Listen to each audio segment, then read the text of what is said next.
Estamos ya en nuestra mesa de análisis, aquí en los predebates pro y antimundial y sobre todo en unos contextos muy complejos. Javier Hidalgo, te veo ya con la camiseta. Ya bien puesta. Bien, bien. 2-1. A ver, vamos a ver. Vamos a ver cómo nos va hoy. Dolores Padierna, diputada, ¿tú estás también muy enterada de la selección o estás en mi equipo que no se entera de nada? No, sí me entero relativamente, pero le voy a la selección. Más, sí, ¿más en el fútbol o más en el Temec? Más en el Temec. Me sospechaba eso. Sí, así nos pasa a veces, el trabajo también nos complica. Arián Laguna.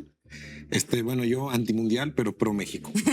Ah, bueno, esa es una buena, es una buena decisión. María, ya ni te digo, ¿verdad? Pero bueno, ya estamos. María Vergara, bienvenida a esta mesa donde vamos a hablar de la injerencia de Donald Trump en los procesos electorales.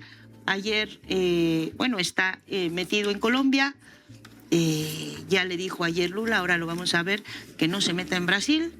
Y bueno, pues ya está preparándose todo también Morena aquí para ver qué pasa en México. Entonces, aunque a México todavía le falta más de un año, vamos a empezar con lo que dijo Donald Trump sobre México ayer en el G7. But drugs are down by water 97%. And over 60% they're down, and now we're going to go and focus on the land. They come through Mexico. Mexico has lost control of their country. The cartels run Mexico, and it's sad. And the president is a very good woman, but she's a very scared woman. The drug cartels are totally running Mexico. It's not even close. Arián Laguna, tú como tienes esta distancia para mirarlo, tienes el panorama completo, sabes lo que es que Estados Unidos se meta en nuestros procesos internos, porque en Bolivia lo han vivido con mucho, pues con resultados terribles. ¿Cómo estás viendo el escenario? Sí, bueno, me parece que hay dos tipos de injerencia de Estados Unidos en Latinoamérica, ¿no? Me parece que hay este tipo de declaraciones más mediáticas que buscan llamar la atención, que a veces inclusive llegan a ser contraproducentes para el propio Trump y para las propias derechas latinoamericanas, ¿no? Inclusive siempre en Bolivia es un dato muy recordado cuando en el año 2002 el embajador de Estados Unidos en Bolivia amenazó a los bolivianos que si votábamos por Evo Morales iban a quitar toda la ayuda y las exportaciones a Estados Unidos. Evo Morales pasó de un quinto puesto a un segundo puesto en esa elección, ¿no? Digamos, un dato muy, muy recordado. Entonces creo que en ese sentido este tipo de comentarios puedan ayudar a las izquierdas en Latinoamérica, pero creo que hay otro tipo de injerencia que es mucho más peligrosa por parte de Estados Unidos, ¿no? Y que va en dos sentidos. Va en un sentido económico, que es digamos, perjudicar, como lo está haciendo, por ejemplo, con el caso de Brasil, a las economías lideradas por gobiernos de izquierda.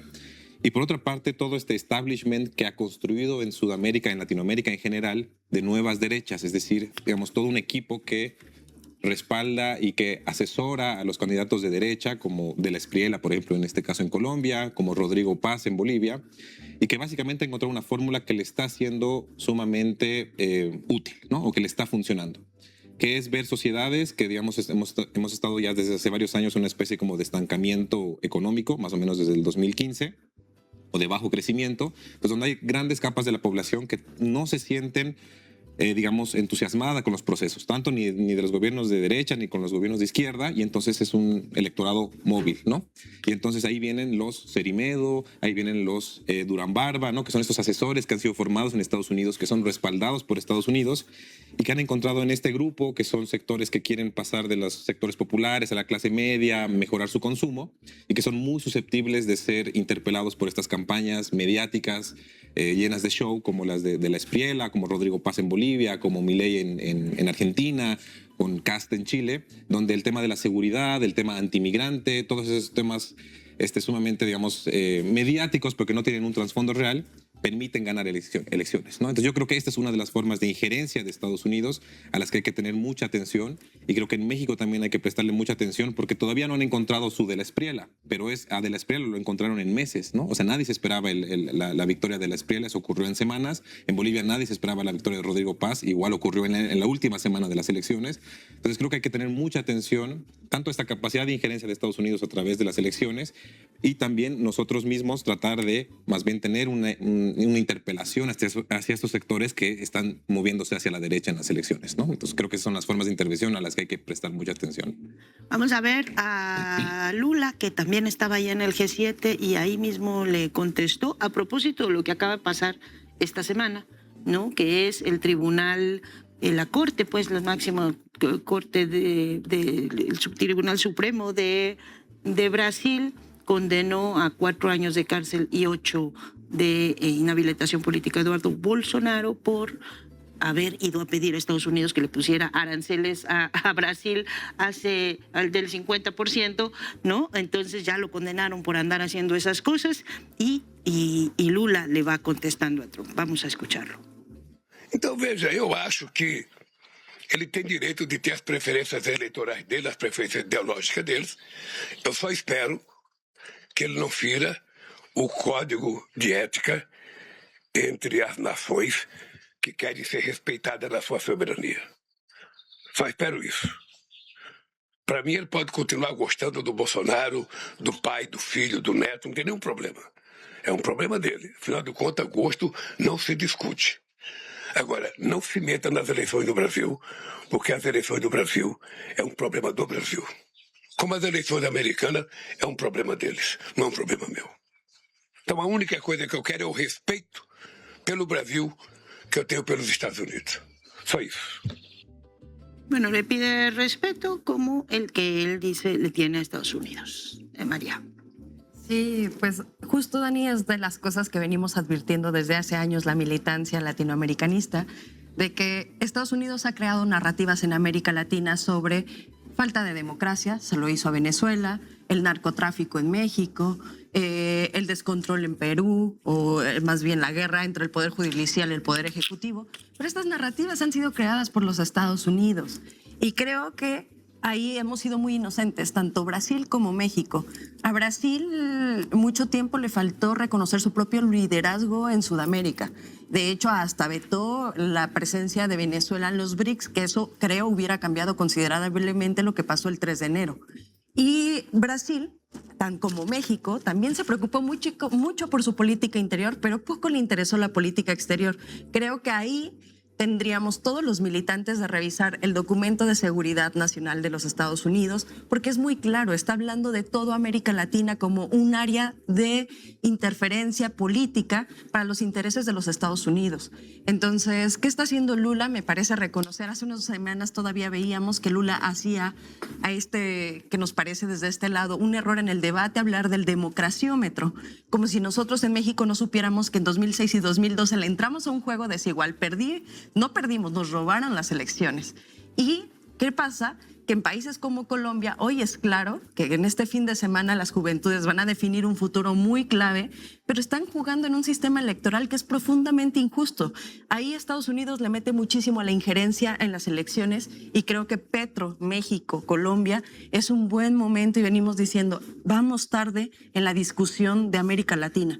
Vamos tarde en la integración de América Latina como países, porque Estados Unidos lo tiene muy claro. La intervención va a ser a través de nuestros procesos electorales y a través de la imposición de aranceles para cooptarnos en la toma de decisiones. Entonces, me parece que vamos a un Lula muy preocupado, que no se metan en las elecciones de Brasil, pero ¿qué va a pasar si Brasil y México quedan aislados ante una oleada de derecha de toda América Latina? Y eso es lo que creo que es muy dolorosamente, pero lo venimos, toda la militancia, toda la gente que somos latinoamericanistas, venimos diciéndoles, por favor, presidentes, pronúnciense, por favor, presidentes, volteen a ver al resto de los países, y siempre mencionábamos a Venezuela y siempre estamos defendiendo una república perdida, una democracia perdida, pero no era por eso, es porque Venezuela significó el inicio de este laboratorio que Estados Unidos comienza a implementar en América Latina, y yo espero que aunque vayamos tarde tengamos herramientas antiimperialistas que podamos desarrollar en pocos meses como ellos los hacen, generando candidatos como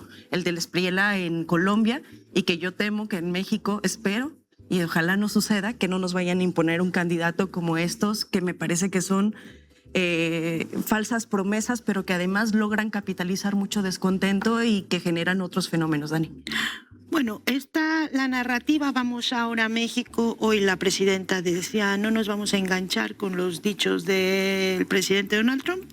Pero no solo fue el presidente Donald Trump ayer, fue el vicepresidente en una entrevista que va a salir el domingo diciendo, no queremos meternos a México, pero estamos en nuestro derecho a defendernos. Si vienen los narcos hacia nosotros, tenemos que entrar territorialmente. Le preguntan directamente si va a entrar y dijo, bueno, pues si no nos queda de otra, tenemos que hacerlo aunque no queramos.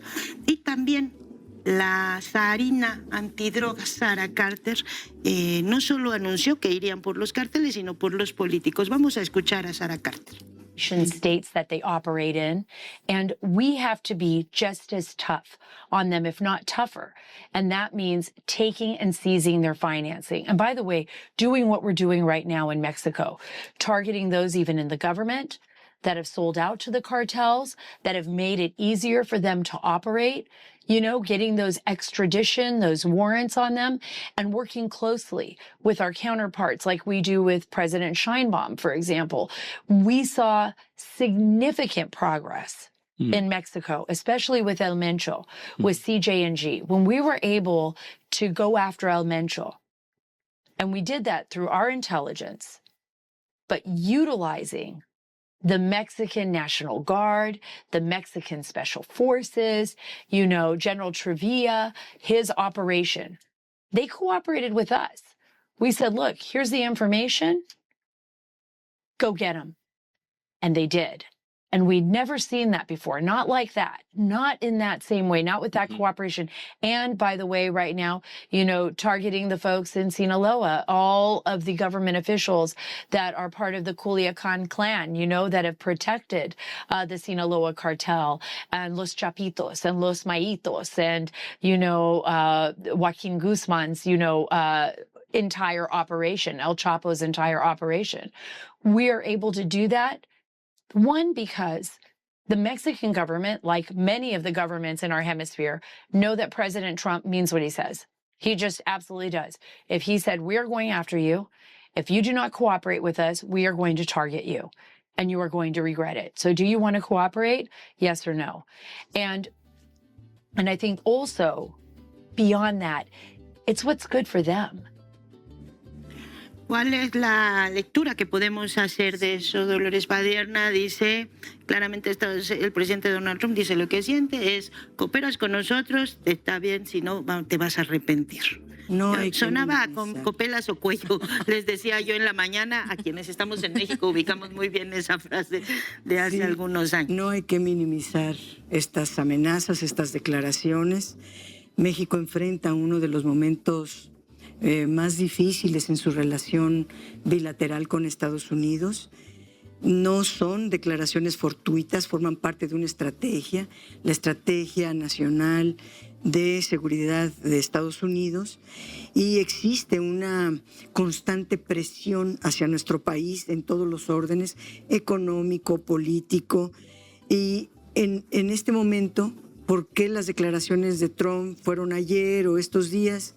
Estamos en una semana crucial, está analizándose la revisión del Tratado de Libre Comercio, tenemos las elecciones de Estados Unidos dentro de poco, su fallida guerra en Irán y los resultados contundentes de la presidenta que dio ayer en materia de seguridad, que dejan muy claro que en México hay un Estado humanista que está enfrentando a los cárteles y desarticulando el narcoestado que recibimos de los gobiernos neoliberales del PRI y del PAN, de los cuales Estados Unidos estaba aquí como Pedro por su casa, que ahora no puede hacerlo, y es una de las grandes negocios que tenía en nuestro país, que ya no puede tenerlo.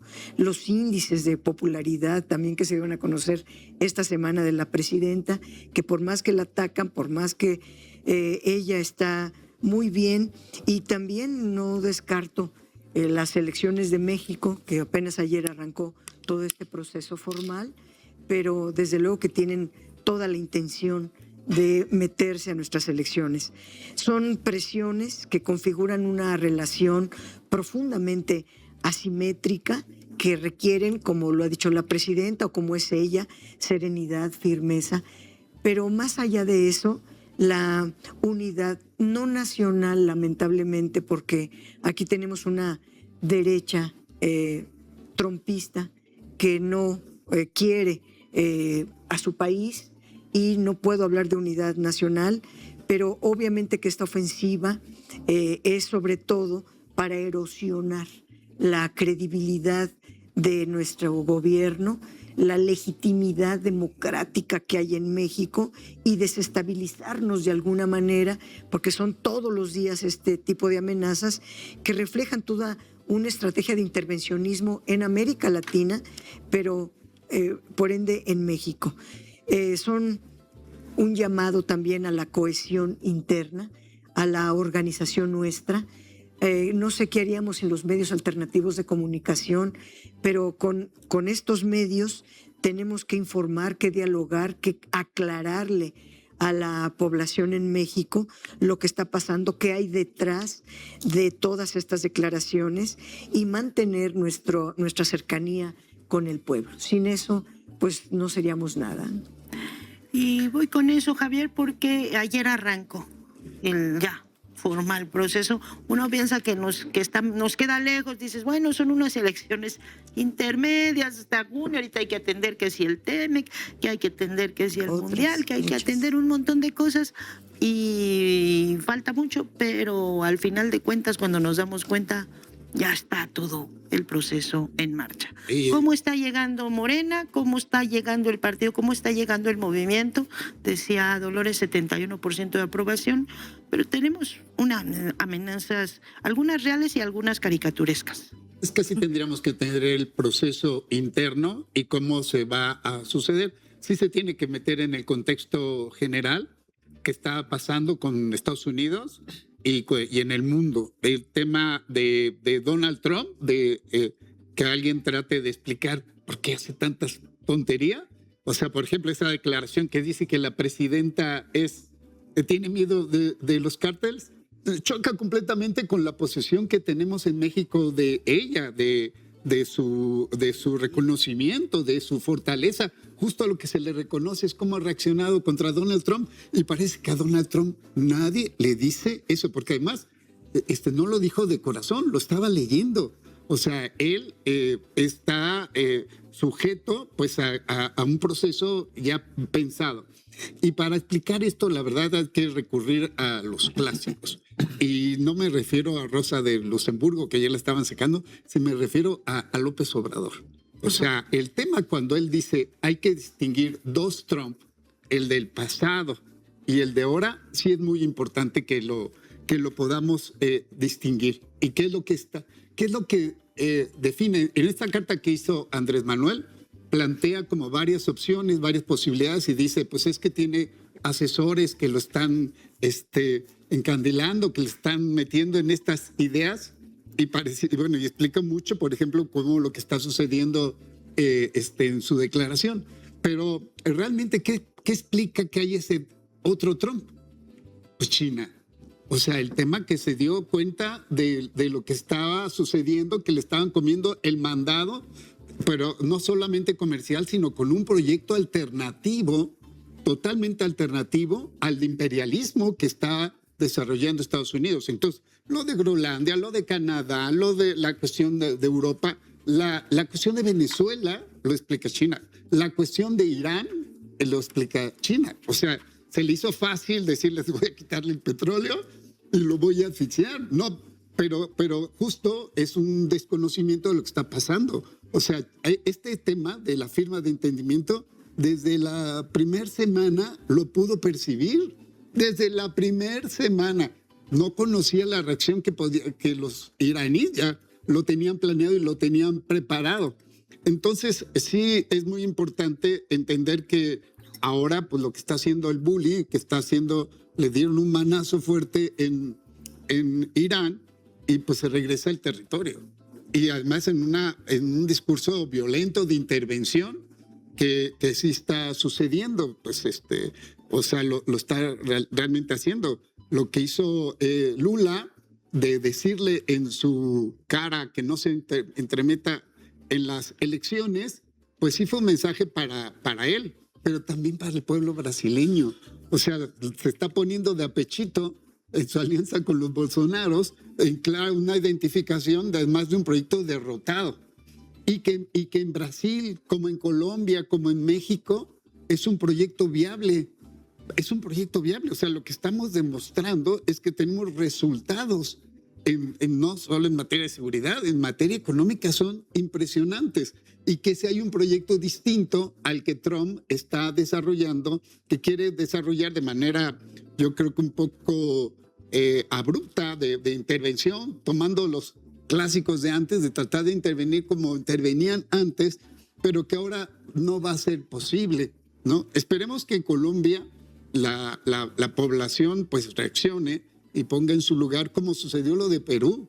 O sea, aquí el resultado de Perú va a ser, ya es contundente de que hay un pueblo que se está rebelando a las grandes oligarquías. Entonces, acá en México, pues sí, se viene el proceso electoral interno. Es un proceso que,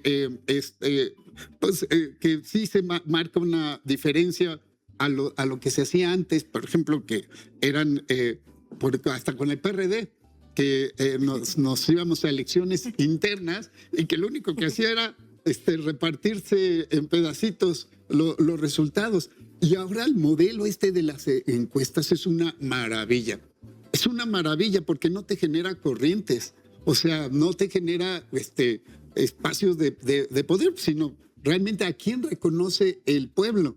Y entonces aquí su única debilidad es que el resultado sea muy estrecho, muy empatado, ¿verdad? Como sucedió aquí con Claudia en Monreal, y que Monreal no aceptaba los resultados. Entonces, el riesgo que tenemos ahora es ese. Por ejemplo, que en Chihuahua, que todas las posibilidades de ganar tenemos, y que vamos a ver el resultado entre Andrea Chávez y el presidente municipal de Juárez, y que se acepte el resultado.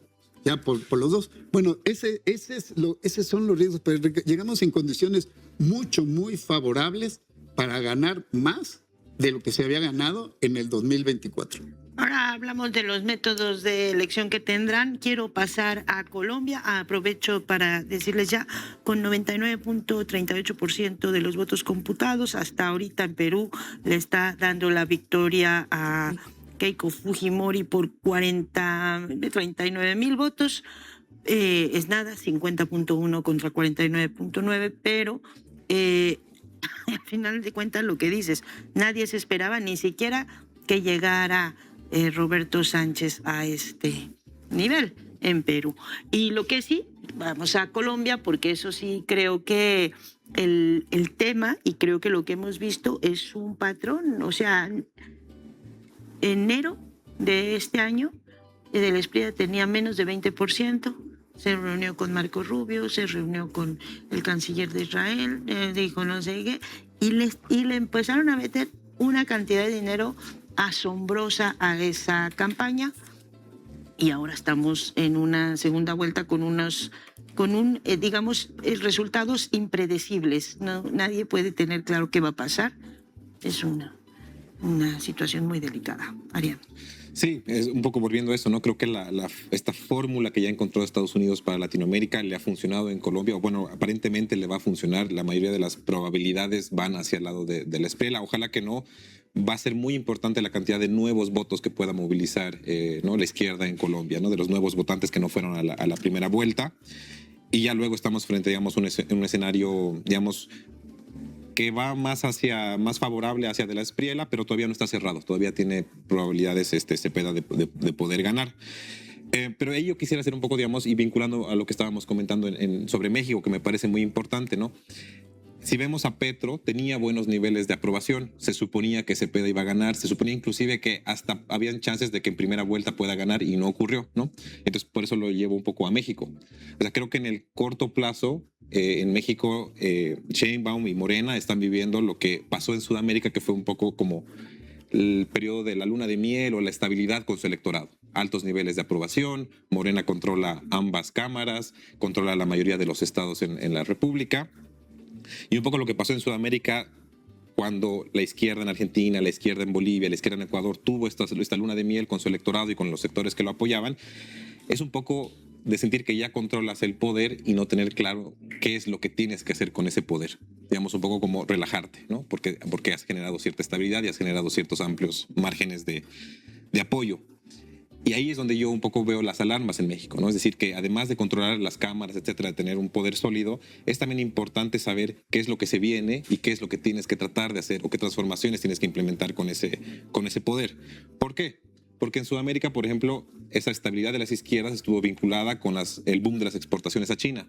En el caso de México, la estabilidad económica tiene que ver con las exportaciones a Estados Unidos, ¿no? Pero está claro y es evidente, y esto ya está cantado, que ese proceso está empezando a entrar en crisis porque el propio Estados Unidos ya no puede convivir con su propia desindustrialización, ¿no? Entonces creo que esa es una alarma para el gobierno de México, y en ese sentido hay todavía el tiempo, hay el margen de estabilidad, hay el margen de hegemonía para poder comenzar a al menos diversificar esa solidez económica, ¿no? Es decir, buscar nuevos socios comerciales y también establecer al menos pequeño reajuste o transformación en las relaciones con el capitalismo en México, ¿no? Es decir, la fuga de capitales, por ejemplo, en el capital financiero en México es enorme, ¿no? O sea, grandes cantidades de dinero se van de México, que se producen en México, pero se van de México a través del capital financiero.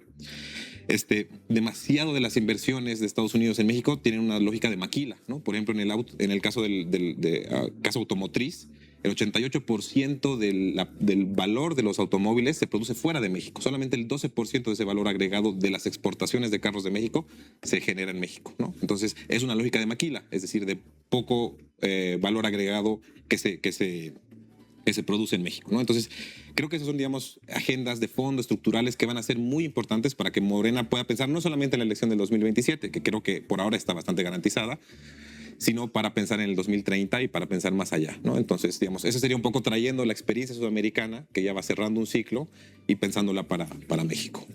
Voy a dejar ahí en pausa el tema económico, porque ya veo a Dolores haciendo anotaciones de cada cosa que estabas diciendo, pero quiero irme y mantener el tema ahorita en las elecciones en Colombia, María, porque lo hemos analizado aquí mucho. El riesgo pues es para toda la región, por supuesto para los colombianos, en el sentido de que pues les regrese la era de la parapolítica, que ya los hizo sufrir demasiado, pero es un tema para toda la región.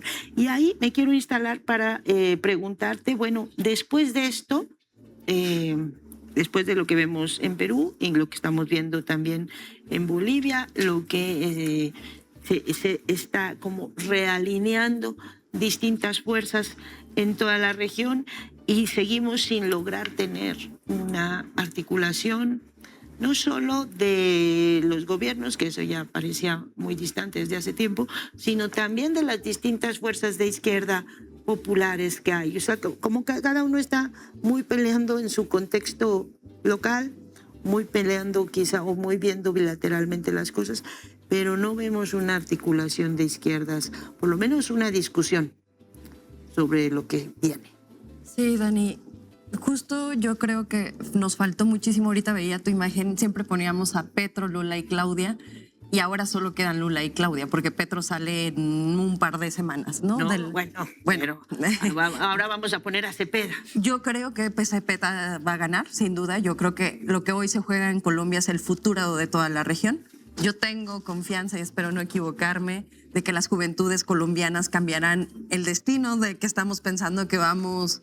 que no creo que Colombia pierda. La verdad es que siento que las movilizaciones de la juventud colombiana están dando un viraje muy positivo. Yo de verdad espero que este cambio electoral sea muy positivo y que se gane en segunda vuelta. De verdad estoy muy confiada en eso. Les digo, puede que nos equivoquemos, porque claramente no somos ajenos a que los Estados Unidos, así como lo hizo en Perú, lo haga en Colombia, porque hay una injerencia brutal de los Estados Unidos.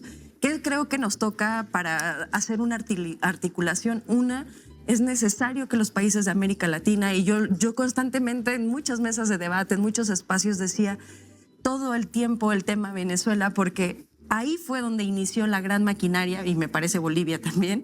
Venezuela y Bolivia fueron el inicio de la maquinaria contra un proyecto latinoamericano conjunto. Lo hemos mencionado. Hace 200 años Bolívar convocó a las naciones de América Latina. Hace 200 años, este año se cumplen 200 años del Congreso Anfitriónico de Panamá. donde Bolívar le dice a los países del mundo, de América Latina, tenemos que construirnos un ejército en conjunto para enfrentar a los países imperialistas. Y México en ese entonces, y lo mencionábamos con compañeros, vetó la participación en este Congreso. ¿Y qué pasa después? La intervención de los Estados Unidos, donde perdemos gran parte de nuestro territorio. ¿Qué pasa a 200 años de ese gran debate y de este debate que hoy sostenemos? Creo que es necesario pensar en una estrategia donde ya no solo es México, donde vayamos los países, y creo que ahí la militancia, Dani, jugamos un papel importantísimo, porque creo que aunque no se ha dado a nivel de gobierno, de presidentes, las militancias ahí seguimos haciendo solidaridad por Cuba, seguimos haciendo solidaridad con Venezuela, y aunque cuesta mucho trabajo, seguimos ahí sosteniendo proyectos de solidaridad hasta con Haití, ¿no? O sea, tenemos ahí proyectos de solidaridad, y yo lo que urge hoy a la militancia de América Latina es, compañeros, de verdad, tenemos que ir con un proyecto comunicacional muy claro, como es Dani. Yo le apuesto todas las veces que ustedes me invitan a estar aquí, porque tenemos que lanzar un mensaje comunicacional de decir qué es lo que está pasando, de decir esta estrategia. Hace unos meses atrás en México no era clara la estrategia que estaba implementando Estados Unidos en toda la región. Gracias a lo que hoy tenemos con medios alternativos, como bien lo decía Dolores y lo decía Javier, es que hoy tenemos muy clara y desmenuzada esa estrategia. Lo que hoy viene es que como militancia nos asumamos como Morena, como Pacto Histórico, como los partidos que nos unamos a construir un proyecto latinoamericano conjunto, porque si no vamos juntos, de verdad que va a ser muy difícil el avance de nuestras naciones. ¿Qué va? Seguir militando para cada uno de nuestros países y seguir militando por Colombia, seguir militando por Brasil. De verdad, yo sí creo que hasta el último momento lo que tenemos que tener la esperanza es de que si vamos en conjunto como países, sí creo que podemos cambiar. Sí creo que aún la esperanza no está terminada. Vamos con Bolivia, los compañeros están dando una lucha histórica. Los argentinos ahí van, las compañeras feministas de Argentina salieron a las calles y las ocuparon contra Milei. Me parece que es muy sintomático, y hay que ir identificando qué estrategias y quiénes son nuestros aliados del continente, como lo dice Estados Unidos en su estrategia de seguridad nacional. Nosotros vamos con aliados. Pues también los países con proyectos progresistas tendríamos que ir con nuestros aliados, y yo por eso decía, cuando hablamos del democraciómetro, para sacar a Venezuela del debate, a mí me parece un error estratégico y político que se cometió a nivel Latinoamérica, porque hoy sabemos que esa estrategia, así como les llamaron que eran antidemocráticos y por eso se merecían el bombardeo, hoy nos llaman a México que no somos narcoestado y que por lo tanto necesitamos intervención de los Estados Unidos. Estas narrativas son parte de una estrategia. Por eso yo decía en otros espacios, Presidenta, tengamos muy claro quién es el enemigo. Y el enemigo dice quién es. Y me parece que no está ni en los países sudamericanos, ni latinoamericanos, ni caribeños, y tampoco están al interior del país con las luchas históricas.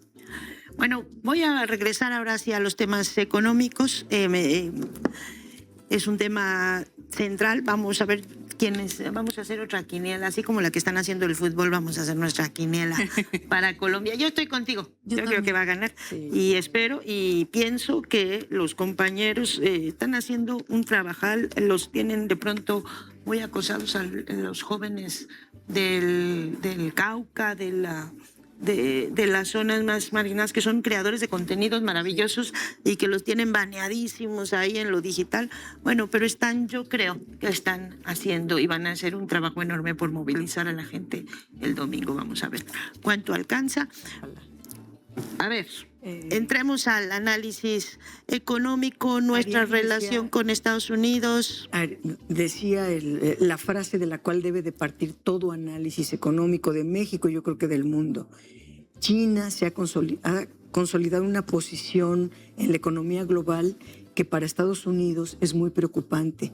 En el caso de la manufactura, posee o produce una tercera parte de toda la manufactura global y se ha posicionado en sectores clave de la economía en el mundo, y no se diga en América Latina, que es lo que le hace ruido a Donald Trump. Estados Unidos también tiene sus propios liderazgos, militar, de otro tipo, pero le urge reducir esta dependencia del mundo que se está teniendo con China, sobre todo en sectores estratégicos, que es lo que se está abordando en el Tratado de Libre Comercio México, Estados Unidos y Canadá en estos momentos.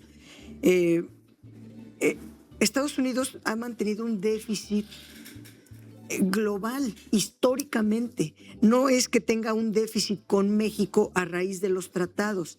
Históricamente Estados Unidos ha tenido un déficit comercial con el mundo y ese déficit él lo atribuye, en el caso nuestro, pues a los tratados. Y efectivamente, antes del TEMEC, del Telecán, hubo unos momentos en que Estados Unidos tenía un superávit con México específicamente. A partir del 2000, entre 95 y 18, que es el Telecán, sube.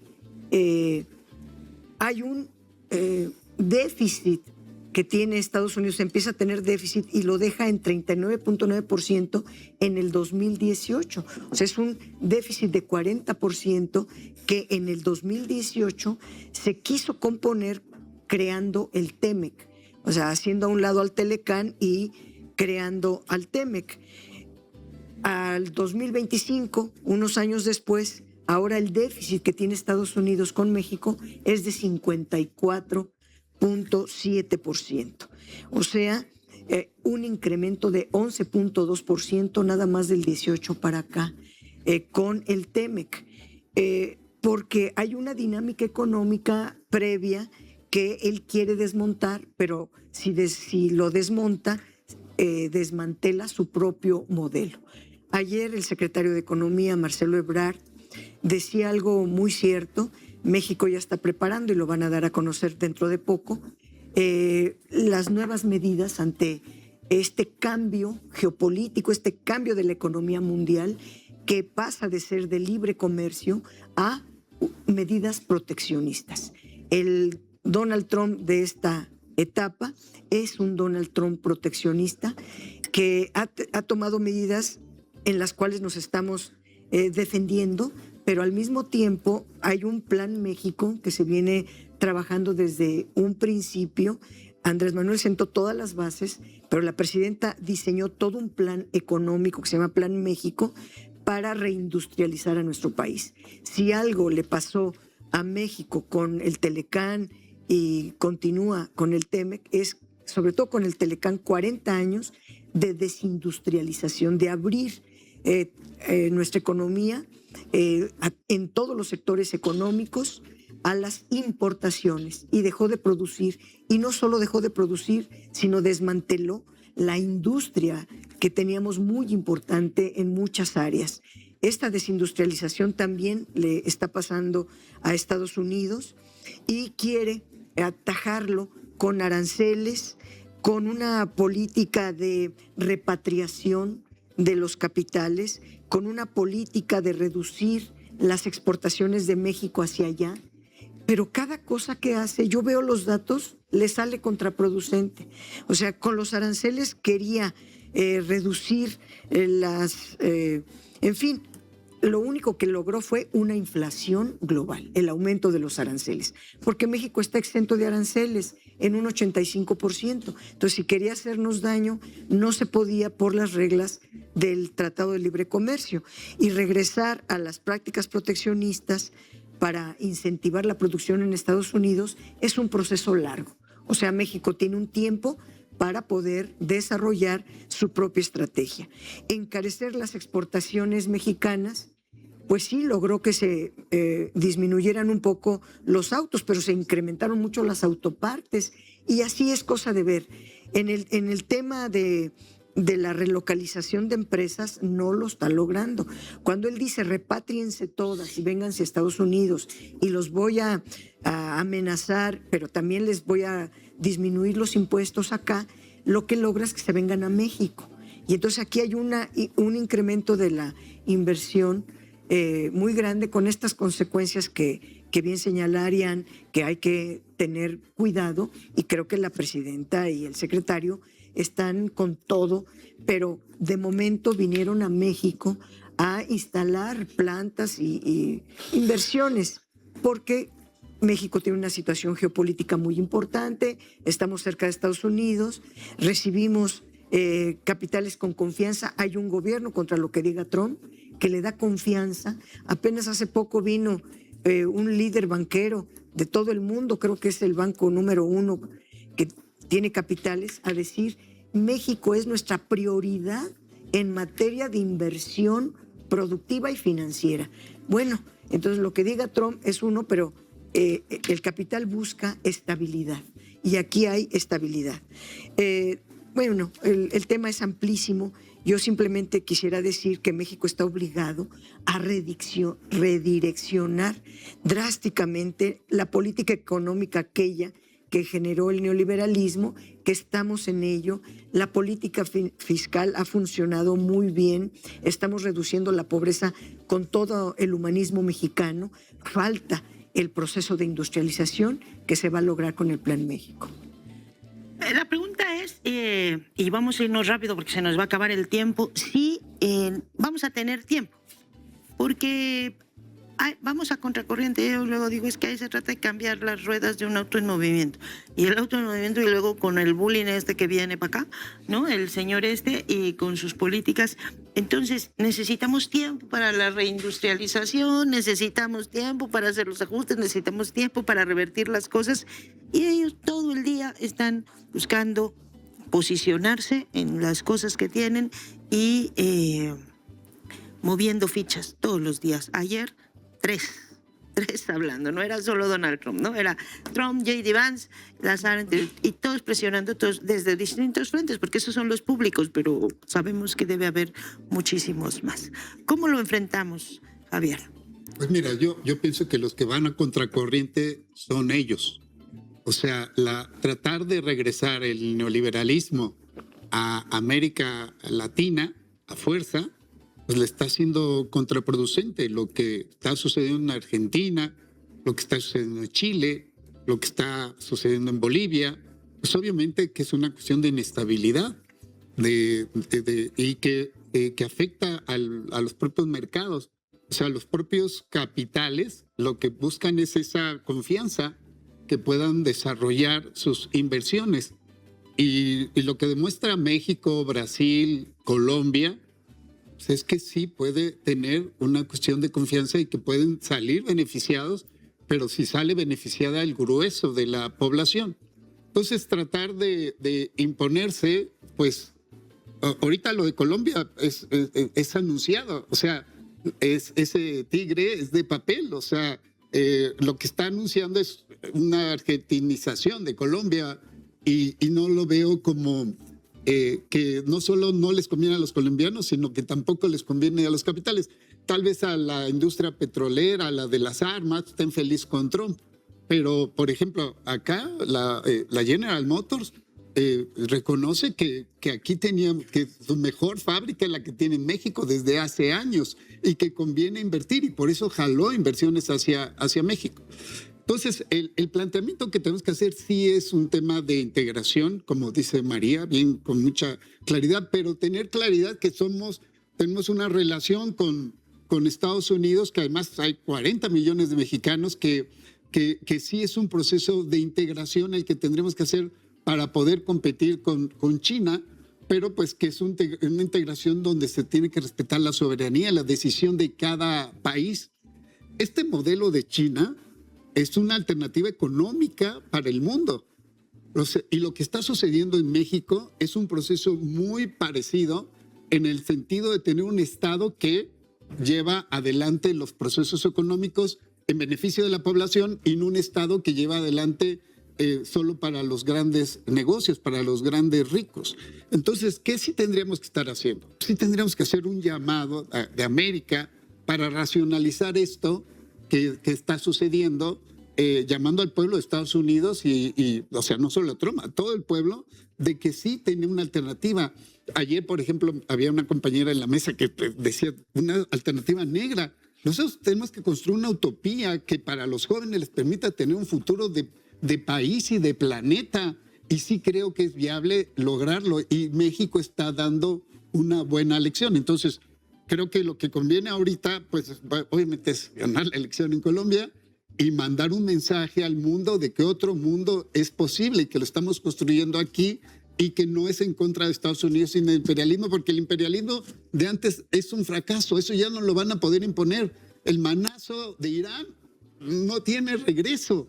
Entonces, aquí lo que sí tendremos que ir construyendo es ese modelo que vale la pena que la reagrupación entre las fuerzas progresistas para plantear que sí hay otras posibilidades y no entrar a la guerra, que sí es un tema de integración, que es un de soberanía, que es un desarrollo de la humanidad en otra perspectiva. Voy a regresar a los temas futboleros porque vi un titular, nosotros revisamos los titulares todos los días, y había uno que decía que Estados Unidos era el único que en su primer partido de los 3 anfitriones había ganado contundentemente, ¿no? Que goleó, no sé qué, que Canadá empató y que México pues apenas ganó por poquito. Bueno, eso decía los titulares, voy a regresar a eso. Tan solo lo de las banderas, salió la bandera de México, la de Estados Unidos y Canadá. En todos lados era, no salió Canadá, México y Estados Unidos. Entonces era aplausos en Canadá. Todos era el abucheo a la bandera de Estados Unidos. Y cuando pasa la de México, en todos los fanfests, todos era unos aplausos, un reconocimiento increíble.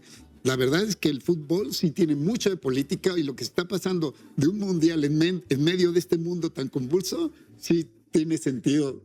Cada partido y cada momento que se está viviendo. Eso lo vamos a contar, nos queda bien poquito tiempo, así es que le voy a pedir a cada uno una idea de 30 segundos con qué nos quedamos para los titulares de mañana. ¿Cómo titulamos esta mesa, Javier? ¿Con qué idea nos quedamos? Ganó México. Ganó México, muy bien. ¿Y va a ganar hoy? Y va a ganar hoy, claro.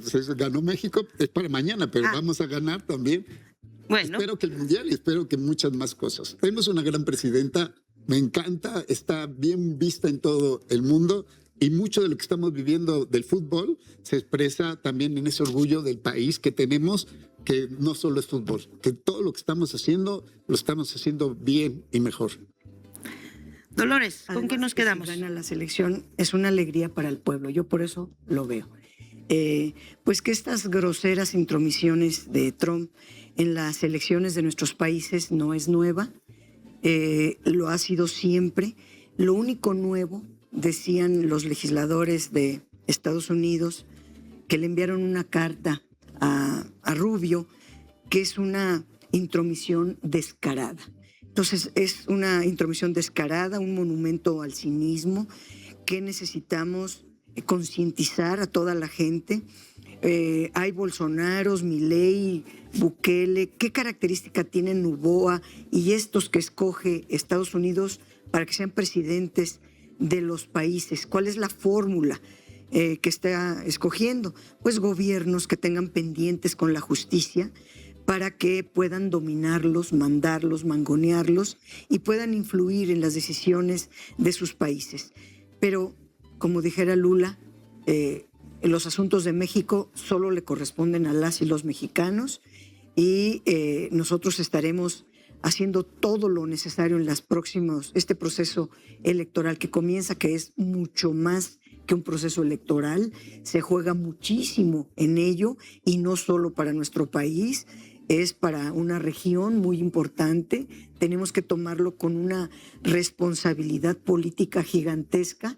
Creo que nuestras compañeras que están al frente lo están haciendo muy bien, lo van a hacer bien y hay la unidad necesaria para tener éxito también electoral, no solo en el fútbol. Arián, ¿con qué nos quedamos? Creo que nos surge una especie, como le podríamos llamar, una radiografía sociológica de quiénes son estos jóvenes a los que de la Espriella, Milei, Kast, Noboa logran convencer. ¿Cuáles son las frustraciones, las expectativas fallidas que la izquierda no ha sabido responder, especialmente de estos jóvenes que están permitiendo que pasen de un lado al otro, ¿no? Que le está permitiendo que sean el nuevo electorado de estas derechas?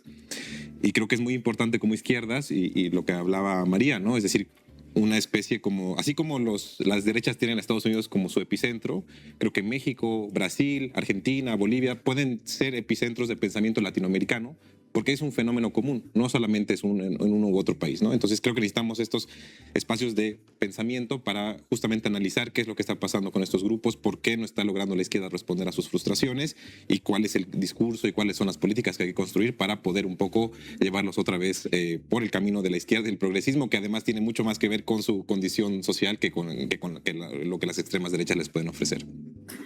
María, ¿cuál es nuestro pronóstico para esta semana? Para esta semana. Yo espero que los jóvenes de Colombia ganen la elección. Voy a estar muy contenta de eso. Tengo mucha esperanza. Por supuesto que ahí también reconozco que nos toca, aunque ganemos la elección, no confiarnos de que hay un desgaste del ejercicio de nuestros gobiernos. La izquierda tiene que entrarle a los debates que no afrontamos las izquierdas, los capitaliza la derecha, y las injerencias en nuestras elecciones ya son muy claras. Para México hay que irnos preparando. También hay un apoyo explícito para debilitar a Morena, me queda claro, y creo que si Morena no lo empieza a debatir, a discutir, a pensar por dónde está haciendo, seríamos ser muy ingenuos de ese proceso que está sucediendo. También creo que estas narrativas de construcción de partido desde abajo tenemos que entrarle. ¿Qué está pasando con el partido? La creación de nuevos cuadros. ¿Qué está pasando con los jóvenes y el liderazgo joven dentro del partido? Creo que será un gran debate que tendremos que dar en México y en toda América Latina, porque lo que hoy urge es eso. También, Dani, yo creo que una cosa que sucederá dentro de un mes es que el único presidente que yo recuerdo que convocara a un encuentro latinoamericano antifascista fue un presidente que ahora está preso, que es Nicolás Maduro. Entonces, llevamos muchos días de Nicolás Maduro preso, tendremos que declararnos de qué va a pasar con ese presidente injustamente preso, injustamente enjuiciado por una nación que no tiene ningún derecho de hacer eso y de haber asesinado 70 venezolanos y 30 cubanos, y que hoy sigue un bloqueo impuesto contra un país como lo es Cuba y que ha sido el faro de luz para lo que queremos luchar por un proyecto político diferente para el mundo. Entonces sí hay que apostarle a un proyecto de país diferente, pero también a un proyecto de América Latina libre y con autodeterminación de nuestros proyectos políticos. Bueno, con esa idea nos quedamos porque nos gusta mucho, muy bien, autodeterminación de nuestros pueblos y una América Latina libre, como lo proclamamos desde hace como 200 años, y hay que pelear por eso. Muchísimas gracias a los 4 por estar aquí y nos vemos, nosotros nos vamos a la comentario editorial.